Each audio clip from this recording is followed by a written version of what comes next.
Howdy, and welcome to the Takeout, the movie edition of the Lunch Table, a podcast where my buddy Drew and I, and sometimes a guest, but not so far lately, usually go over movies that we roll for. We'll get into that in a second. Let me introduce everybody. Like I said, we have my man Drew here. He's here on every podcast. He's our tech guy, our Google guy. He does it all, and he's been releasing some TikToks that are pretty funny. Right. Go check them out. Right. Also around the table, we have your host with the most charisma here, Carl Jones. I'm pretty awesome. You didn't put any in dexterity or strength. No, just charisma. all charisma. That's a D&D joke. Yeah. Ooh, we're nerdy on here. Nerdy! Ooh. All right. Well, let's get into it so we can tell them what movie we picked. Oh, yeah. Howdy. Welcome to the Takeout, the movie edition at the lunch table. So, like we said, we're just a bunch of nerds. Drew, before we get into it, explain to the people, please, how we pick our movies. Ooh, that's a tough one. It's a real tough one. Ooh. We roll a D100. From that D100, we are given a 2-number score. Sometimes it might actually be 1. We'll see when we get that far. That number, for instance, this week we had a 67. Yeah, 67, yep. We take that number, divide it by 10, and give it a 6.7. And for those of you who may be well aware, that is less than 10. Ooh. Which means we were searching for a 6.7 out of 10 rating movie. Yes. So basically, we wanted a reason to get a D100. I mean, that was kind of... Sure. So, with our 6.7 that we rolled, 6.7, it was your turn to pick. So Right. After that, we obviously look at movies and things within that rating. What were a couple of the movies in that rating while we're going through, just to give people an idea of typical? I mean, I saw American Pie was on there, American Pie Reunion. American Wedding. Yeah. There's, what's that penguin movie? Oh, Surf's Up. Surf's Up. Surf's Up was on there. Yeah. There were something, the old one and the new one. I know what you're talking. Not Independence Day. I forget. But my Atlanta. Yeah. The new A-Team was on there. A lot of remakes. Yeah, the new A-Team. A lot of remakes like that. So it's right in that realm. Right in that realm where something can be good yet corny. Right. So what did you pick? This movie is near and dear to my heart. The movie is Mystery Alaska. Ooh. Yeah. Sounds fun. Now, the reason that it's near and dear to my heart is because my brother, my oldest brother Lance, who is pretty much the reason why I like the movies that I do like. Yeah. He had this movie and played it for me a lot when I was growing up. I mean, God's sake, the movie came out in 99. It's perfect. I was 7. And this is right around the same time where Miracle came out. I think Miracle came out in like 2001 or something like that. Okay. But they're both hockey movies, and this one in particular, Mystery Alaska. Like he had on DVD, and I would borrow it and borrow it and borrow it and borrow it. And I know, like, it wasn't even one of those like plastic case DVDs that you had. Okay. It was the one that had like the flap on the end. It had the paper cover. They had the paper cover, yeah. Yeah. Like that flap saved everything. Right. And then you usually broke that flap off because you forgot it was locked on there. Yeah. It didn't look like your typical like Xbox game case. Right. It was much cheaper. Yes. Yeah, much cheaper. And the disc would never stay connected to anything in there. So you'd pick it up and you just hear it flopping around in the sucker. Yeah. So we picked a nice hockey movie, a good sports movie this week. Right. Well, this month. I picked a sports movie. I know, surprising this month. I mean, we've done scary. We've done. I guess the only other sport movie would be White Man Can't Jump. Yeah, that's more about like gambling though. Yeah. I mean, you're right. The basketball is secondary in that story. Right. The hockey was the main front. Yeah. The hockey was the main front. So, who plays in it? 3 big ones. Russell Crowe, known from Gladiator and all those things. Yeah. Very, very good actor. Well, Gladiator, amazing movie. Hank Azaria, who a lot of people know as Apu from The Simpsons. Oh, okay. Yeah, and he's in some other movies. I mean, none come to mind, but that's what people know him from. And then Burt Reynolds. Oh, yeah. Burt Reynolds, Smokey and the Bandit. Oh, they made sure to Longest plaster his Yard. name real big. Oh, yeah. It was the last one. Right, Focused. real big. Right, so everyone saw it. Have you, before we get into it, have you heard any rumors about, because like from what I hear, Russell Crowe's not a nice dude to work with. I have not, no. No, I've heard, that's why like he was starring in all these movies and out of nowhere he stopped. Oh, shit. Was because he has a bad attitude. I guess he doesn't get well with the directors.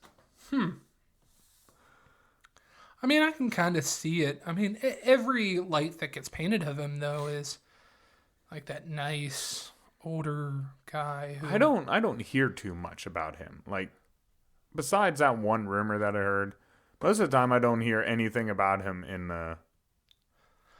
I also confuse him, rightfully so. I mean, they were both like Roman movies or whatever. I confuse him a lot with Gerard Butler. Oh, okay. I mean, they have a very similar face and hairline and things like that. Similar movie. Yeah. Similar movie choices, like right. action-y. The only comedy they do is where they're still the tough guy. Yeah. Yeah. Yeah, I agree. Like somebody else has to be comedy for them to laugh. Yes. Yeah, they're usually the straight man. Not too many times are they the joke. Right. Yeah. Yeah. Usually stuff's happening around them. Yeah, like me. I'm the straight one out of us. Right. Well, sometimes. Sometimes. It switches with us. So, now that we got through the cast, are you ready to give them at least a little rundown so we can talk about certain scenes and really get into it? Absolutely. All right, bud. Hit it off. Starts out with a kid who's skating down some snowy area. So you know that, this is a snowy area of Alaska. Very cold out. Little Alaskan hockey town. Hockey is a big thing here. Everybody goes to the game every Saturday, and people are very impressed when they get to play in this said game, known as the Saturday game.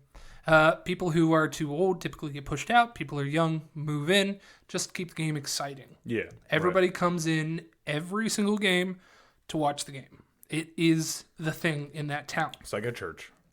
Right. And you've come to our main character, John Beebe, played by Russell Crowe. He is too old now and getting kicked out. This guy that we see flowing down the river, he is the one who is going to take over for him. He is also the sheriff. Like, everybody pulls double duties. Yeah. Yeah, like everybody works and stuff. This is something they do purely for fun. Right. The best scorer is the grocery guy at the grocery mart. He loads your bags. He's a bag loader. Right. Yeah. One of the other guys is a school teacher. Everybody pulls double duty.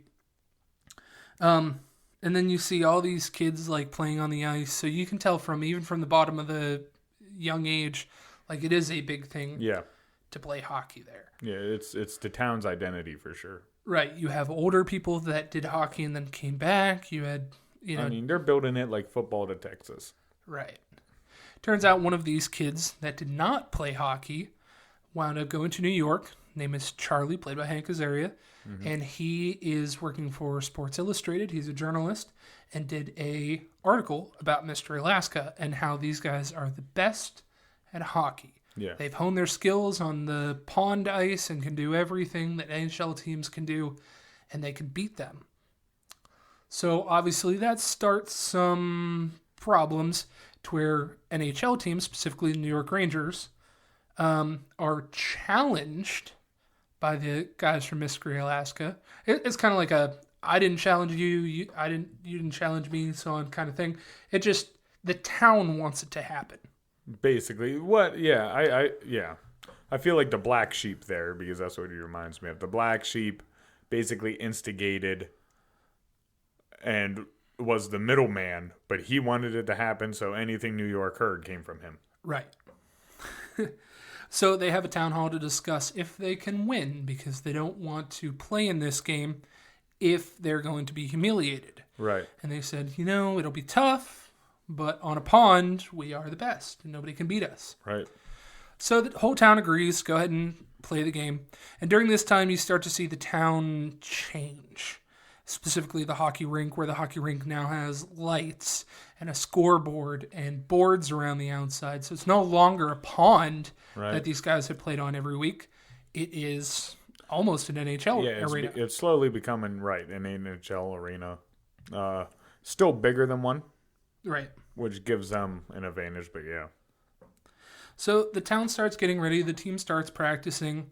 And things aren't going well. Things go downhill. This person tries to shoot somebody. This person gets beat up for adultery. The whole team just kind of starts crashing. Right. Now comes where the New York Rangers, during their off season, which is when this game would take place, decide, hey, we want to go to the Players Union, and we don't want to play these guys. Why would we travel all the way up to Alaska, spend all that time, all that energy, all that money to play this rinky-dink town for nothing that's going to matter? Yep. Yeah, players can get hurt, yada, yada, yada. Right, exactly. So they're kind of taking a, billionaire approach to it. We don't want to do it. Snubbing their nose down at a small club. Right. So the game gets canceled. The elders of the Mystery Alaska decide, you know what, let's sue them because we've already put all this money into building the arena and planning our team and bringing newscasters and stuff up here. So they go to court, and one of the lawyers, who is a resident of Mystery Alaska, makes a very compelling case. And at the end of this case, he actually dies on the courtroom floor. And kind of as a sympathy thing, they bring the game back in. So the game is back on now. So the players arrive, the New York Rangers arrive in Mystery Alaska, and the game proceeds. The very first period, Mystery is up 2-0. Yeah. They're doing good. They have a steamroll. Second period, New York Rangers score 5 goals, completely beating out. And hockey has 3 periods, by the way. Yep. So I'm not going to spoil anything past this. Nope. So third period is going to be a mystery. For the people that want to watch this. He said the title. So, let's get into all the characters here. Let's go over our hockey team. Right. Now that we're done with this, because each player, obviously, they give a different characteristic to, like they like to. I forget who you said, but there's a gentleman that does nothing but play hockey and sleep with women. Skank Martin. Skank Martin. Okay, so we got Skank Martin, the lady killer that you said reminded you of me. Yes, before we even started the movie, I said, you're going to have to pay attention. There's a person in here that just reminds me of you. And when I look at even the facial structure and like kind of the hair a little bit, I still look at him and go, that's CJ. Because it wasn't even like 2 minutes into the movie where you go, is that the one you think is me? Yeah. And I was like, yes. Yeah, I mean, because he's getting plowed. Right, and eventually he gets knocked out with a shovel. And then takes one to the nuts. Yeah, takes one. Takes a puck to the nuts. He gets beat up. For sure. Then our little kid there. We'll go with the new guy coming in. What was his name? Stevie. He's the guy that's skating the river at the very beginning. Okay, so Stevie's skating the river at the very beginning. He's... I don't even know what he does, but he's like straight out of high school. Straight out of high school. Oh, he's a snowplow. Oh, yeah, that's right. He's snowplower. A snowplower. So, just a young kid straight out of high school. Right.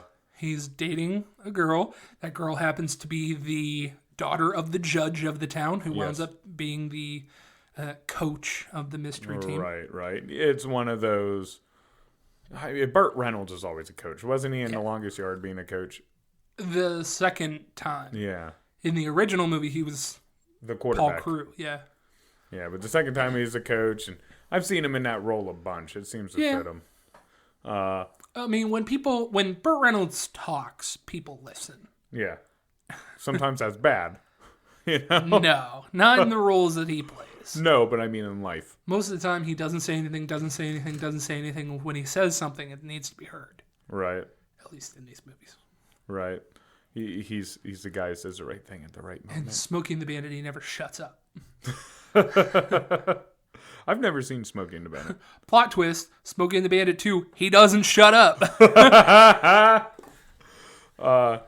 Okay, so let's go with the redhead then. If you're going to talk about the judge, his son. The judge's son, who has, for lack of a better term, daddy issues. Yes. Nothing he does to appease his dad is any good. No. So he's looking for his dad's approval this whole movie. Right, the whole movie. It's said that his dad never got to play on the pond, but he played for a college team. Right. So his dad knows hockey. Right. And one of the first scenes you see with these two in the introduction, they're at a dinner table, and his dad literally can't eat because he's so disgusted with how his son played, even though they won. Right. So yeah, that guy scored 2 goals, but his dad just said, you didn't pass the puck here, and you didn't play defense. Yeah. You didn't. Yeah, you basically you scored. You did offense, but you didn't play anything else. Right. Then we have. Let's see, who else do we have? Let's go with the big brute of theirs. Tree. I think his name is Tree. Or at least his nickname is Tree. Yeah, they don't really say all the names all that much. He's a lumberjack or something like that. He's called a lumberjack during the movie. But he's just a big guy, a typical enforcer. Yeah. Plays a minor part. Yeah, he's kind of narcissistic. Do you remember when he talks about getting the interview and he's like, she told me I had an expressive face. I'm going to be a model. I'm going to be the next. He's comedy relief. Right. Then you have Connor Banks, which is the grocery guy. Yeah, the great scorer, which we don't get too much of him. Just right. we know he's a sharpshooter. Yeah, he is the best person on the team. They said, on an ice rink like the New York Rangers play, he is the only one that will ever have a chance against them because everybody else is subpar compared to him. Right. They even show, was it him or the young kid that got that breakaway score? The young kid. Yeah. He got the other one. Okay. Then, so, there's 11 of them all together, I think, right? They're the Winnetka Brothers, 2 Eskimos, 2 natives. The 2 natives. And they are very good at playing with each other. Mm-hmm. They pass to each other and score goals all the time with that. You have the deputy who works with the sheriff. Mm-hmm. He doesn't really play a big part. part. A monk as a deputy. There is the other guy who told about Skank Martin's walrus comment to the girl. That they had punished. Yeah, they made him ride butt naked on the ice. Yep. And then we have Russell Crowe. Our leader. Right. The old man, glue. He's played in the Saturday game for 13 years. Gets kicked out because he's too old and somebody else is there to take his place. This challenge for the New York Rangers comes up. They find out that they don't have enough people on the team. They still don't want him on the team. They want him to coach. And he goes, you know what? Coaching really isn't my thing, but I'll give it a try. Tries it, finds out that he doesn't like it. Eventually down the road, Burt Reynolds takes over as coach, and he becomes the captain. Yeah. People say that he is slow of feet, but is great at passing. And his IQ is high. Yeah. IQ of the game, yep. Right. He is Tom Brady. Yeah, Tom Brady, great at passing, great IQ. Not that fast anymore. Literally the slowest guy in the NFL. He ran, when he got drafted, he ran the slowest 40. Right. Yeah, it still does. Tom Brady ain't fast at all. But he has scored running touchdowns in QB sneaks. Teaches, right? You got no one to do it. So, who was your favorite character and why?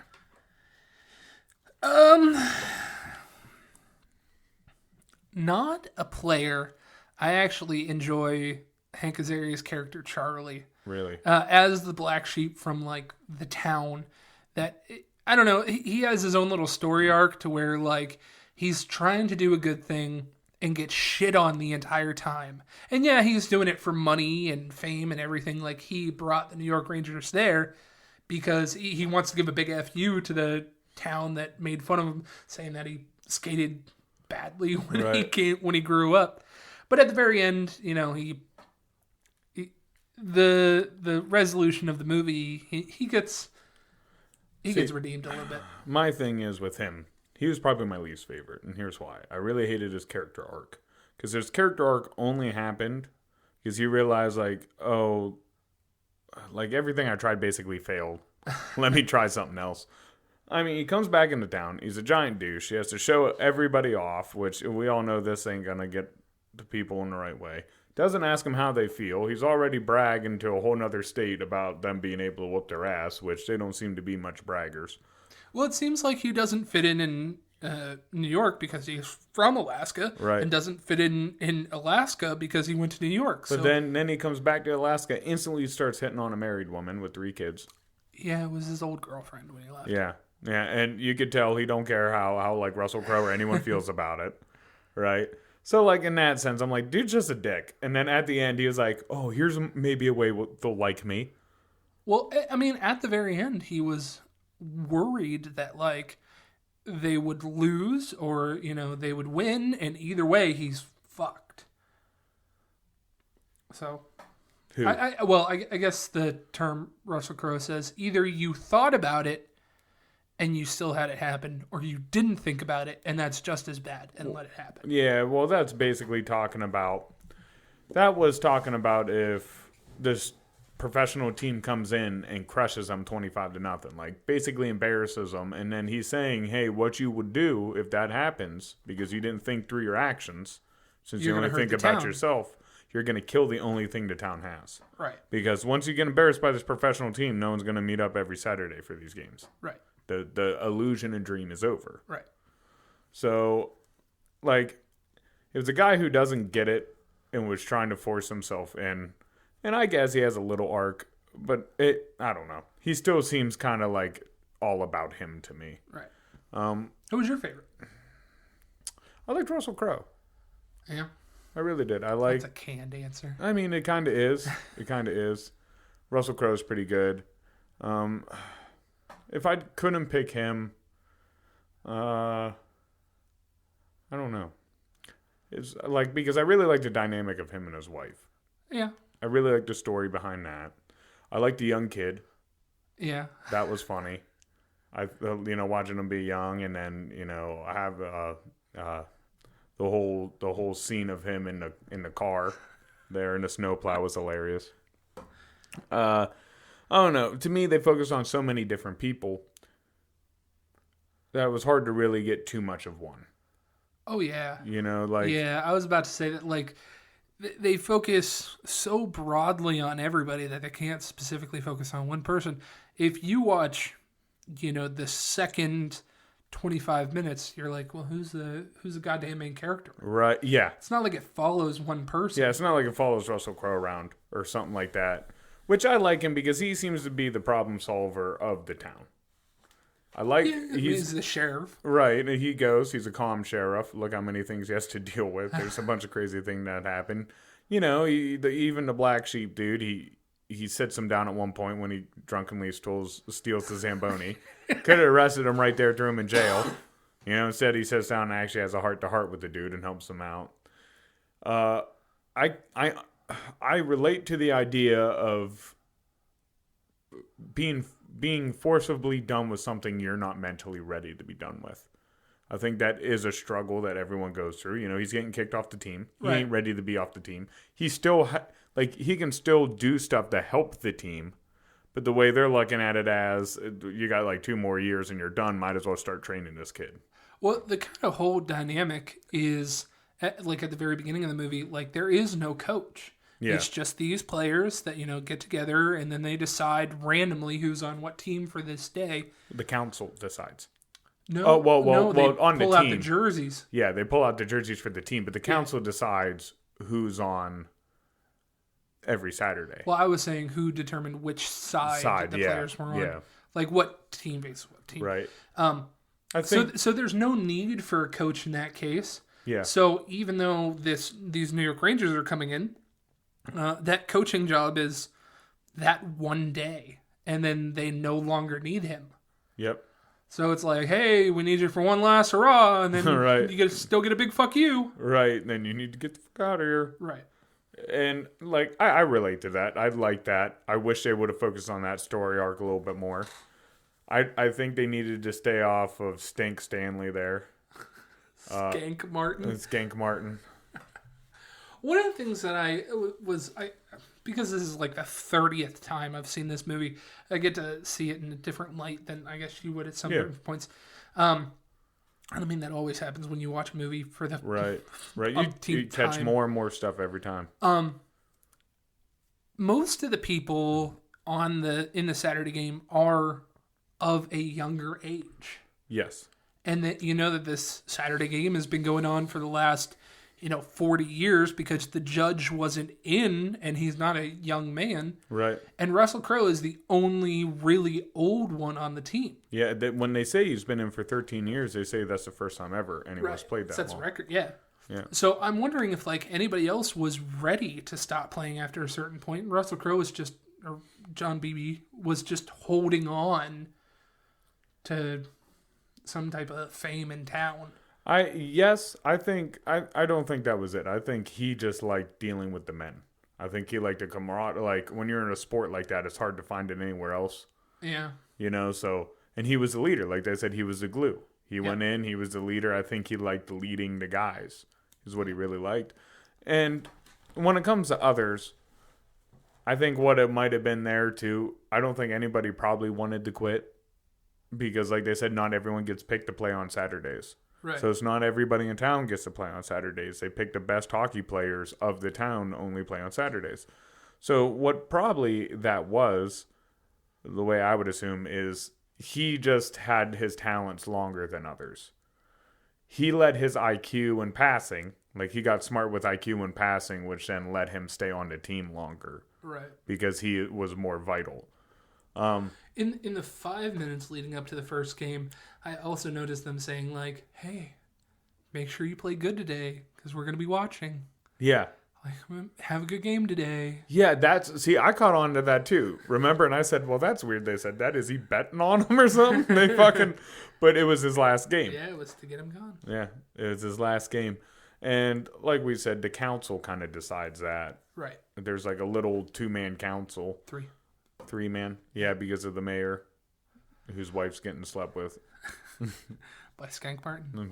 Yep. And the news reporter gets slept by Skank Martin. Yeah, hey, right at the end after his nuts get hit. And the lady who put on her February weight. Yes. Right now. Yep. Flaps around like a walrus. She was also hitting with Skank Martin.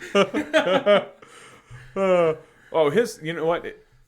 Russell's kids cracked me up. They cracked me the hell up every time they're around. I have a toy pony. He poops a lot. He poops a lot. I had to replay that part for you. I thought he said he has big shits. Oh, he has big shits, yeah. Yeah, he's like, I have a toy pony. He makes big shits. Speaking of that, what was your favorite part of the movie, whether it be funny or touching or whatever? Favorite part of the movie, huh? Mm-hmm. Oh, that's a hard one. I mean, the montage to me was always a good one because who doesn't like a good montage where they're all training real quick? Oh yeah. Under the coach is a little 90s montage for us, a little throwback. That's always still fun. 99. It's still classic. Right, it's still classic. It's still good. I don't know, man. I really don't know. Probably one of the funny scenes. Probably the car scene, because that's just hilarious. So that or after the kid gets knocked out and they bring him back up, and he's like, and he's like, your wife's just, or he's like, your sister's tits were just so perky. So the scene that he's talking about, the young kid who's skating the river, Stevie, and the judge's daughter are in a snowplow. Yeah, that's what he does for his job. And she's like, you're going to be in this game. A lot of girls are going to be hitting on you. I want to have sex with you right now so that we can cement it in. Basically, she's scared that there's looser women around town that will give it up. Right. So if she doesn't, he'll go to one of them. And he keeps saying, no, no, no. And she goes, no, it's going to happen. And she climbs over the center and puts her hand down his pants. And she goes to put the condom on. And as soon as she puts the condom on, pre-comes. Yeah, he finishes. Yeah. So, in the first game that he plays, he gets knocked the fuck out. Yeah, messed up. And they're smelling salt him awake. And the first thing out of his mouth is, I'm a premature ejaculator. Yeah, really what they needed to do with the movie, in my big opinion, they needed to focus on that family and Russell. And that's all they should have done. The other guy should have just kind of been filler for a comedy laugh here and there. Right. But I'm glad they didn't, because my other second favorite scene comes out of that, to where there's the grocery guy, the grocery bagger, has a Walmart type thing come into town to try and take over. And he shoots a pistol in the general direction. It bounces off a wheelbarrow and hits this guy in the foot. Yeah. And the representative is so pissed. God fucking damn, what kind of podunk fucking shit town you live in, blah, blah, blah, blah, blah. So there's a trial to determine if this guy is going to be in jail for the game with the New York Rangers. And, of course, the town finds in favor of the guy that's from there and tries to award him damages, and they can't do that. But the lawyer, Billy, he says something, and the judge goes, "No, I don't want to hear that." And Billy goes, "I'm sorry, Your Honor. I'm fat."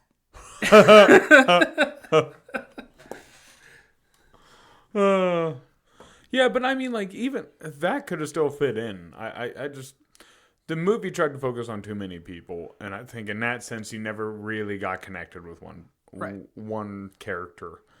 Other than that, I described it as a perfect Netflix and chill movie because it catches you at the beginning, then somewhere around the middle it gets just boring enough where you do other stuff. Right. And then if you miss kind of some of the movie, you're all right. Because you can catch back up later. It's not that hard to follow along with. I mean, we even kind of saw this. There was so much build up to this game, and then the game literally only lasts like 10 minutes of the movie. Right. It's almost like you should have waited to state that they were going to play a professional team. Yeah. You should almost brought this Black Sheep character in, introduced him, yada, yada, yada, done some stuff with him, then got him to sign over New York or something later on. And then the build-up could have been just a little bit less. For our younger viewers, the reason that it was the New York Rangers is because the New York Rangers were a dominant powerhouse in the 90s. Yeah. That was like going against the Tampa Bay Buccaneers or whatever right now. Yeah. Like wherever Tom Brady is at this time. Bucks. Yeah. Which they might want to get rid of him. But yeah, that's exactly what it was like. Yeah. Who is it now? The Blackhawks? Are they dominant right now? Them or I know Vegas good. Knights ran a couple. That's just your brother's team. Well, yeah, but you because it's your brother, you hear about the wins, not the losses. Yeah, but I mean, like, dude, they've only been in existence for like 3 years. Already been to a Stanley Cup. Yeah, that's pretty fucking impressive. Hockey's a weird thing. Everybody gets their light in the sun. So there's. And I don't know. I feel like there's still teams that haven't won the cup. Where's LeBron probably right now? LeBron, the Lakers, but they had the worst. They didn't even make the playoffs. That was like when LeBron was on the Heat. Like, that was the team to beat. Yeah. Essentially what I'm saying. Really, right. The Rangers were the one to beat. The number one team that sticks out in my head that to reference them to is the Golden State Warriors back when they had Kevin Durant and everybody. Right. Like, literally every year they were in the finals just shooting threes. Goddamn Steph Curry. Yeah, which they're back now. They're back now without all of them. Steph Curry took them himself. 3 machine. Yeah, but they picked them to be the bullies, and it was it reminded me of Friday Night Lights, without being so dramatic. The TV show or the movie? The movie. Fuck the TV show. Okay. I've never watched the TV show. Fuck that TV show. It's actually really good. Nah. I mean, maybe it is, but I ain't watching it. Hey. That seems like a lot of investment. Right now, I'm watching Adventure Time. These are 15-minute videos. They're awesome. Adventure Time's hilarious. Anyone who hasn't seen it, go watch Adventure Time. Well, Drew, let's get into the budgeting. Let's see if this movie made money, lost money, yada yada yada. So, because I know the facts. Yeah. Budget. What do you think the budget was? The budget. See, this is so long ago. Usually we can use some context clues to get an idea. Like, we can remember how much it was advertised and whatnot. This would have been so long ago, I don't remember at all. I will give you a context clue. But I have seen it. I've seen a bunch of parts here and there, which means that it was on TV. Yeah. So let me give you one context clue before you make your guess. Most of these scenes were actually shot in Alaska or Canada. I feel like that makes it cheaper for some reason. But the stars are pretty big names. True. So, like, they got to be paid a pretty penny. Let's go 80 mil. Off by a long shot. Long shot. 28 million. Damn, that's cheap. It's pretty cheap. Pretty cheap. So, knowing what you know now, Yeah. do you think the movie made money? Yeah, or lost money? I feel like it made money at 28 million. So your number for the box office is going to be higher. Yeah. So what do you think the box office was? I bet it at least made 45 mil. 45 million? Yeah. It made 9 million. That's it. That's it. What? Took a huge hit. Huge loss, dude. Almost 20 million. Wow. Yeah. Yeah, it was okay. There's parts that were dry, but I didn't think it was. Wow, and they only spent 28 mil to make it. Yeah. I guarantee at least 15 of that had to be actors. Actors. Yeah, most of it was actors. Burt Reynolds doesn't sneeze for less than 3 million. Right. And this is back when Russell Crowe was hot. Back when Burt Reynolds was still had a little fire left in him. Right, and the other guy, didn't he play in Jurassic Park? Hank Azaria? I don't think so, but I know that this was like in the height of his Simpsons. Right. So they had to pull him away from that. Right. So, I mean, a lot of that budget just had to go. Well, and maybe that's where they fucked up. They should have paid a director too. Right. You know, because. But if you think that this movie did so bad, like throwing more money for bigger stars, like that should help a movie, and it definitely did. Definitely didn't. Now, did this over time become like a cult classic? Did it actually end up selling DVDs a lot longer, like later? No. So this was just a dud forever. Yeah. Honestly, I don't feel like it's that bad of a movie. I do think The Goon's better than it. Yeah, and that had a way lower budget, I think. Really? Yeah. That movie was made for like 12 million. Dang. And like 6 of that was Sean Michael Scott. Dang. I was going to say, and you did a pretty decent job at it. Yeah, I really didn't mind that movie. This movie came out, I mentioned it once already, like a year or two either before or after. They were very around the same time of Miracle. Yeah, which is Miracle on Ice. Yeah. U.S. versus Russia. Yeah, and you're not going to win that one. Right. You're not going to win that one. Now, was this even a true story? Based on a true story, I believe. Okay. Because I know there's a lot of teams still in Canada that do play that lake hockey, which it does have different rules. Well, those teams in Canada, I believe, are on the southern part of Canada. So, like, they're very close to the U.S. So, like, this is a big thing for them to go all the way up to Alaska. Right, the film. Yeah. And I know Alaska, there's NHL has played many times in Alaska outside. Yeah. Because that's a big thing. Well, I think that's part of the ambiance. Or, I mean, not Alaska, Canada. I'm sorry. Based on a true story thing here. Right. Because I know Canada plays a lot outside, and sometimes when we go over there, I know even on the video games you can pick Canadian outside rinks. So, but I never played a lot of NHL. No, dude, actually, it's what got me into hockey. The only time I played it was with Keith. Dude, it's actually what got me more into hockey. I didn't really like hockey at all. Someone told me to play the game, it's fun. Kind of like UFC. I don't watch UFC, but playing the games are fun. And it gets you to know people. Yeah. So I think it's about time for the Rotten Tomatoes quiz. Yeah. As the audience full well knows, we rolled a 67, so IMDb rates this at a 6.7 out of 10 rating. Right. Still positive. Yeah, it's still up. A D, essentially. Yeah, it's somehow that doesn't make money. Yeah. The worst D ever. So really the only one that we care about, and I'll do the other one for fun, but the audience score. Yeah, what do you think the audience score was? The audience score? Well, if it only got 9 mil, I'm going to say, I don't know, 6%. 6%? Yeah. Not quite that bad.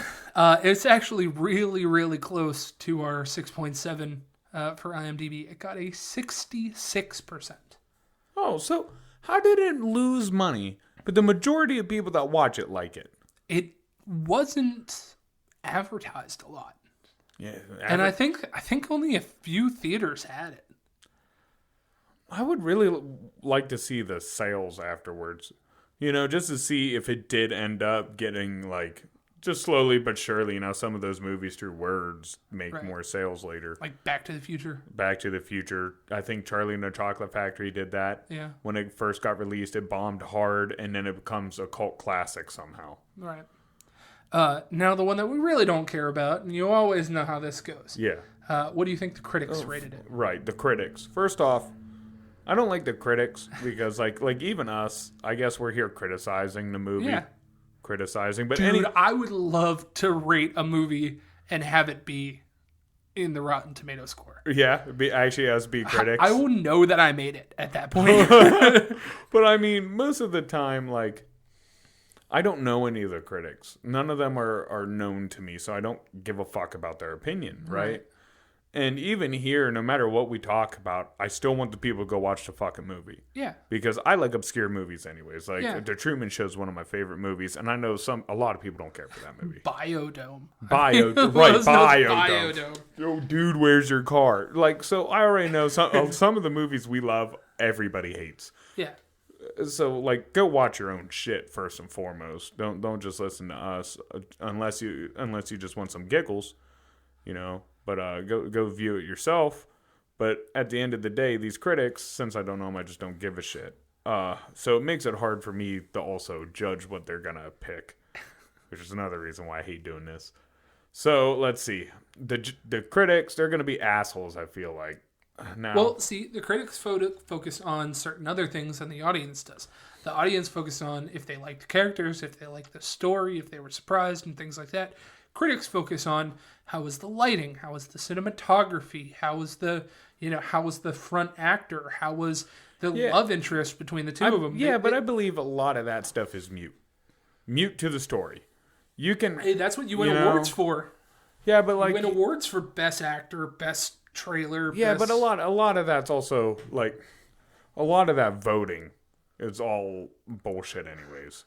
Because have you ever watched any of these movies that win all these fucking awards? They're the worst shit in the world. The worst shit. Like, most of those movies are the most boring fucking movies in the world. So I think some of that is just smoke blown up somebody's ass. Still looking for a number here, CJ. Well, I was trying to get to it, but you're throwing me off. 42%. Pretty close, actually. 37% for critics. Okay. But I mean, like, it's like music. You don't have to go to a big studio to make great music. Right. And that's the way I see it. The Terminator, one of the best movies out there, not ever, but it's a really good movie, was all filmed illegally on shitty cameras underneath lampposts in the middle of the night where they didn't have permits. And that's why, like, if you ever watch most of the movie, the blue filter is actually from certain lamps. So they would actually have to go throughout the city, find which lamppost had those bulbs, and then go there illegally and film. So I want to add a new segment, if you don't mind here. Okay. I haven't told you anything about this yet. Oh, okay. Surprise me. If we slightly want to be if I want to be a critic. Yeah. But I still want to ask you this question. We already know, like, cinematography, and since we only review one movie at a time, we can't really do this. And we can't really do, like, best actor, best actress. I mean, we usually do music. We talk a lot about the music in movies. Yeah. I mean, it was a little kind of stale. This one, actually, the one thing I did appreciate when I watch older movies is they let a couple of the scenes breathe before just flooding all the music all the time. Yeah. And I like that because certain things need silence. Fucking Little Richard drowning out that Star Spangled Banner. That was hilarious. Awesome. Yeah, Little Richie's in this movie too. Which he probably had to get paid a pretty penny to come in and film. True. And he had to be brought on set. Yeah. Regardless, my question here. Think as a film critic, and I know you can't stick your head that far up your ass, but best supporting actor In this. The best supporting actor, probably the mayor. I was going to say the exact same thing. Probably the mayor. He did really good at keeping stress, seeming stressed out, keeping tension where it needed to be. Right. Pushing the agenda of what's going on. He was a really good support character. I agree 100%. Yeah. Yeah. I mean, I think he was really the thing that got the antagonist most of the time that got the ball rolling in certain ways. Yep. Even though he didn't have much to do with the story. He had his finger in every single inch of that pie. Yes. Yes, but he was never a big player in any of it. Right. Essentially. Even in the town meeting, even though he's the mayor, everybody else spoke. He was just kind of there. He didn't have that big speech, but he was the one that got the ball rolling and saying, Yep. here, this is what's going on. Right. He started the meeting. Right. We go back. He's the one who's pushing for all the new equipment and all this to help out the skating rink. He's the one who's pushing for what's his face to get out to let this new kid in. He's trying to get BB out. He's trying to get Stevie in. He's trying to get the money back by suing the NHL and just certain things. I agree. I agree 100%. I think he's probably the best support character. Talking about that, what character do you think is the most fleshed out? What do you think character actually has the most depth to him? Oh, definitely Russell Crowe's John Bilby. You think so? Yeah. I mean, he does, but I would argue that the Black Sheep has a lot to him too. They focus on him quite a bit and flesh out a lot of his backstory and depth. I think we flip-flopped. I mean, since last we talked about this. We do, but don't. I mean, I still like Russell Crowe's character better. And I still like Hank Azaria's character. But, because Hank actually tries to go through... I mean, I guess Russell Crowe goes through a little one. His is more just accepting the fact that you're not going to be on it. But the other guy actually goes through kind of an arc. Like you said, he actually has a development more to it. So I feel like they probably flush that character out more, even though I don't like him as much. Yeah. They at least flushed him out. He seems like one of the only guys that have a completed story. Because Russell Crowe... at one point starts arguing with his wife. And she's like, well, ever since they said something about you not being on the team, you've been acting different. Never once did they reflect out on screen. And it never seemed for months that he wasn't talking to his wife or something like that. Right. So it's I feel like they rushed his story a bit. Yeah. I feel the exact opposite way. I feel like they did his character too much. And that kind of not made me care. Okay. See, the thing with his wife was just, out of the blue. She's just... Because he was like, yo, you're flirting with this other man. And then she just, gets all pissy because he's right. And she's like, John, you've been acting like this. And I was like, what? He never once acted like that. But as we've said in so many different movie reviews, that part of the movie, that, her flirting with this other guy, the Black Sheep, it could not be in the movie and it wouldn't change one fucking thing. Right. That's... Right. Agreed. Yeah. Agreed. That's why I feel like... So why did they put that into his story arc when it doesn't fucking matter? I feel like they did that because they looked back at it and they're like, we need more screen time with him. I think they went back and went, oh, he's supposed to kind of be our lead. We probably need more screen time. How do we fit some of this shit in? Right. You know? It feels... When I just look at it, it feels like they knew what they were doing with one character... And everyone else, they were just kind of trying to figure it out. Right. And the one character was the Black Sheep. And the mayor. On that topic, funny enough, when we introduced actors, we only introduced 3. Burt Reynolds, Hank Azaria, and Russell Crowe. Yeah. The other ones, we've seen in a lot of things. Like the mayor, you've seen him in a lot of things. I don't know his name. Me neither. I've never once known his name, and he's... I know his face, though.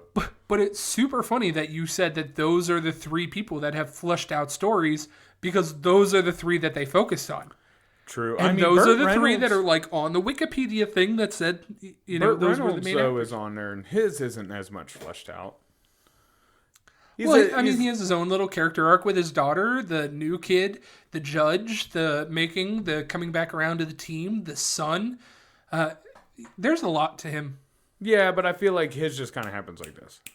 it happens because it has to. Right. Not because there's something he's learning or anything like that. Like, it's happening just to push the plot. Right. Like, he wakes up one day and he's like, you know what? I will fucking coach. You know? Just, okay.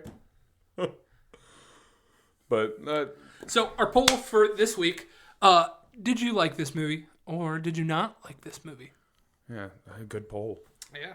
Very polarizing. Yeah. Yes. What time is it? Oh, okay, we're about running as long as the movie. Right. Well, Drew.